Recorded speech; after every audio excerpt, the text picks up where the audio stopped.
제24장.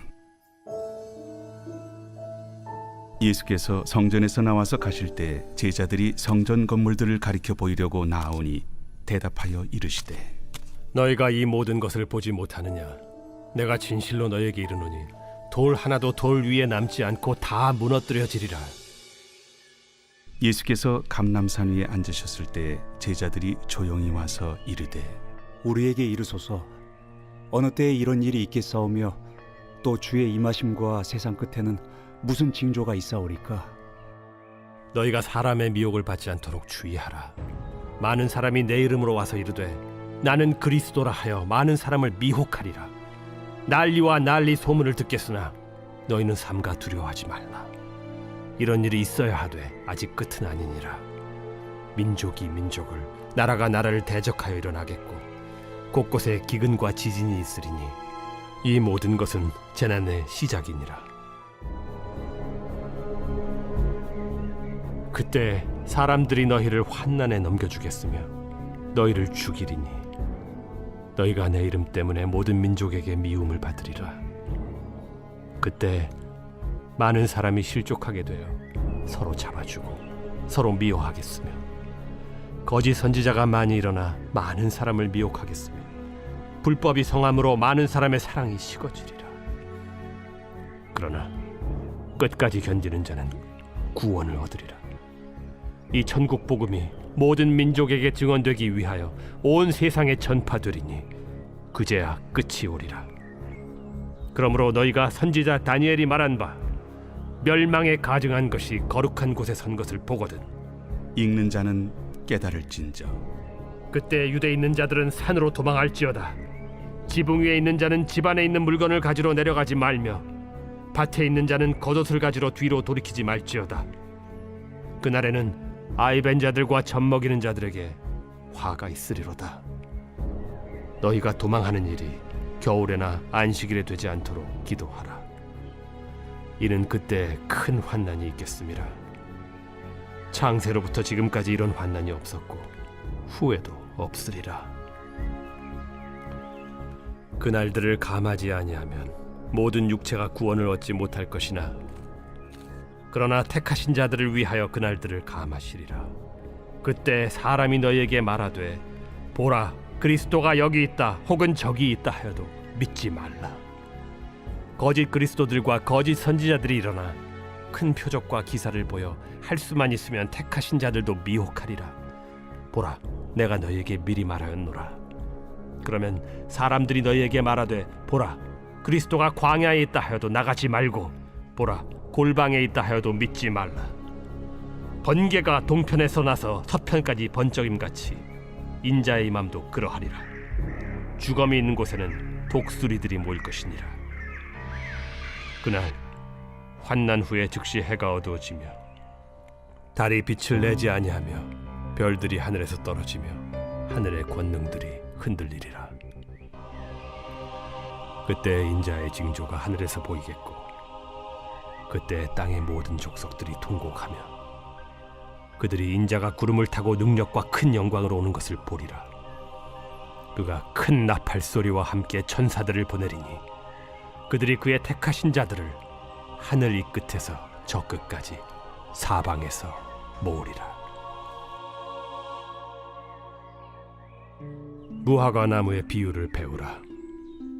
그 가지가 연하여지고 잎사귀를 내면 여름이 가까운 줄을 아나니 이와 같이 너희도 이 모든 일을 보거든 인자가 가까이 곧 문 앞에 이른 줄 알라. 내가 진실로 너희에게 말하노니 이 세대가 지나가기 전에 이 일이 다 일어나리라. 천지는 없어질지언정 내 말은 없어지지 아니하리라. 그러나 그 날과 그 때는 아무도 모르나니 하늘의 천사들도 아들도 모르고 오직 아버지만 아시느니라. 노아의 때와 같이 인자의 임함도 그러하리라. 홍수전에 노아가 방주에 들어가던 날까지 사람들이 먹고 마시고 장가들고 시집가고 있으면서 홍수가 나서 그들을 다 멸하기까지 깨닫지 못하였으니 인자의 임함도 이와 같으리라. 그때 두 사람이 밭에 있음에 한 사람은 데려가고 한 사람은 버려둠을 당할 것이요 두 여자가 맷돌질을 하고 있음에 한 한 사람은 데려가고 한 사람은 버려둠을 당할 것이니라. 그러므로 깨어 있으라.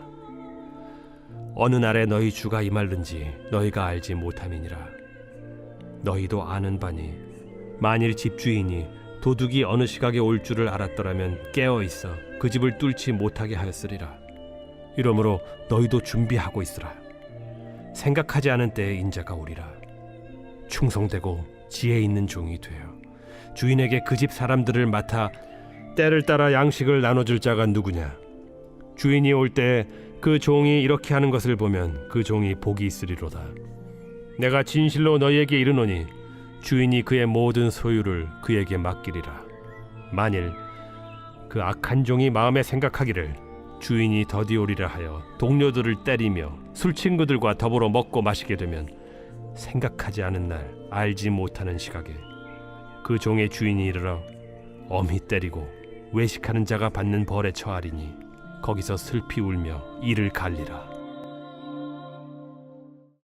오늘과 내일 읽는 마태복음 24장에서 25장은 예수님께서 감람산 위에서 하신 설교라고 해서 소위 감람산 강화라고 불리는 부분입니다. 이 부분에서 주님은 예루살렘 성전의 파괴와 세상의 종말에 대한 말씀을 하세요. 예수님의 종말론이 펼쳐지고 있는 것이지요. 먼저 오늘 본문 24장은 크게 두 부분으로 구성되어 있다고 학자들은 구분합니다. 먼저는 1절에서 28절에 예수님은 주후 70년에 있을 예루살렘 성전 파괴에 대해 말씀하십니다. 지금은 화려하고 웅장한 예루살렘 성전이라 할지라도 약 35년 후에는 로마의 티투스 장군에 의해서 돌 하나도 돌 위에 남겨지지 않고 무너질 것을 예수님은 미리 보시고 제자들에게 이르고 계신 것입니다.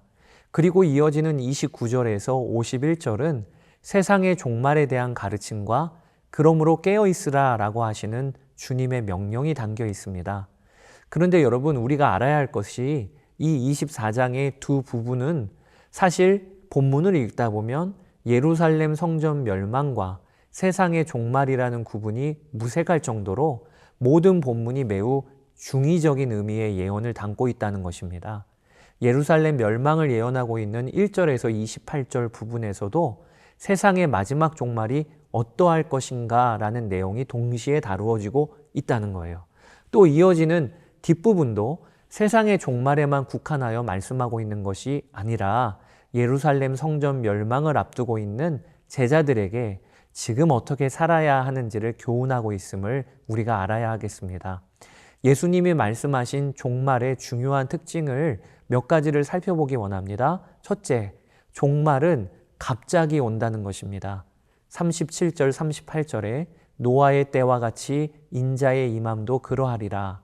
홍수전에 노아가 방주에 들어가던 날까지 사람들이 먹고 마시고 장가들고 시집가고 있으면서 홍수가 나서 그들을 다 멸하기까지 깨닫지 못하였으니 인자의 임함도 이와 같으리라. 노아의 홍수 때 사람들이 마지막까지 종말이 온 줄 깨닫지 못하였다가 멸망을 당했듯 예수님의 임함도 그와 같을 것이라는 겁니다. 즉 갑자기 한순간에 종말을 맞이한다는 것이죠. 그러므로 제자들에게 요구되는 것은 지금 깨어있는 매 순간을 사는 것입니다. 앞으로 종말을 맞이할 준비를 하면 안 됩니다. 언젠간 그럴 날 오겠지, 이런 태도면 큰일 납니다. 바로 지금 종말을 맞이할 준비를 하며 살아야 하는 것입니다. 여러분, 그러면 종말을 맞이할 준비는 어떻게 하면 되는 겁니까? 그것이 지금 예수님 앞에서 살고 있고 그분과 동행하며 사는 것임을 분명히 알고 그렇게 사는 것입니다. 주 예수님은 성령님으로 매 순간 우리와 함께 하십니다. 그 성령님 앞에서 말하고 행동하고 순종하며 살면 예수님이 다시 재림하여 오실 때 아무런 문제가 되지 않을 것입니다. 왜냐하면 늘 내가 모시고 사는 주님을 눈으로 배우는 것 뿐이니 말입니다. 이런 점에서 저는 예수 동행의 삶이 종말의 때를 사는 성도들의 가장 바른 태도요, 준비라고 믿어 의심치를 않습니다. 성경을 알면 알수록 더 그러합니다.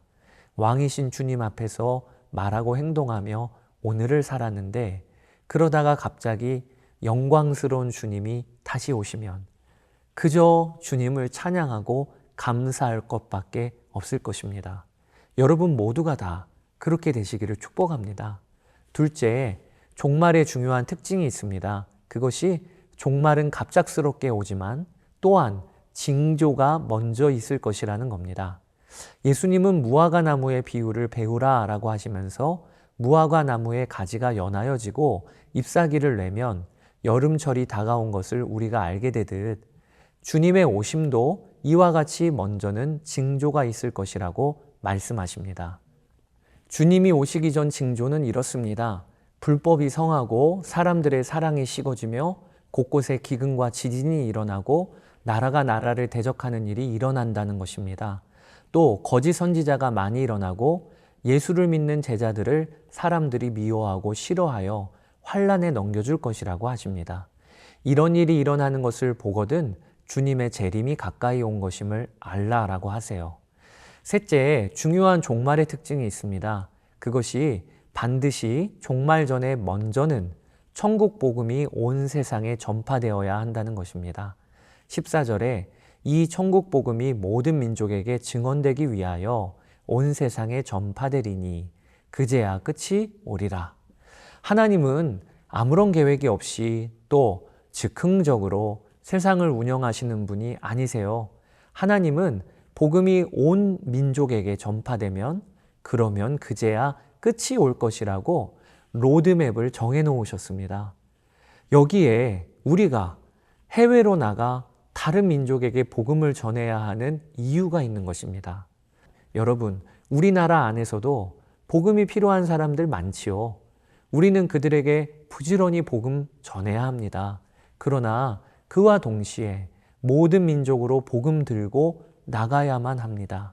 왜냐하면 주님의 계획이 모든 민족에게 이 천국 복음이 전파돼야 그제야 끝이 올 것이라고 하셨기 때문이죠. 사랑하는 여러분, 우리나라에 복음을 전해준 외국으로부터 온 선교사님들이 있었기에 지금 우리가 이렇게 구원받은 백성으로 살고 있는 것임을 기억하십시다. 그러므로 우리 또한 천국 복음을 모든 민족에게 전해야 하는 책무를 감당해야 하는 것입니다. 하나님의 종들이 기도하며 사랑하며 복음을 전하는 것을 통해 세상은 마지막을 향해 굴러가고 있음을 기억합시다. 오늘도 땅끝까지 모든 민족에게 복음이 전파되는 것을 위하여 기도로, 물질로, 시간으로 헌신합시다. 그렇게 종말의 때를 준비하며 사는 여러분 되시기를 주님의 이름으로 축복합니다. 감사합니다.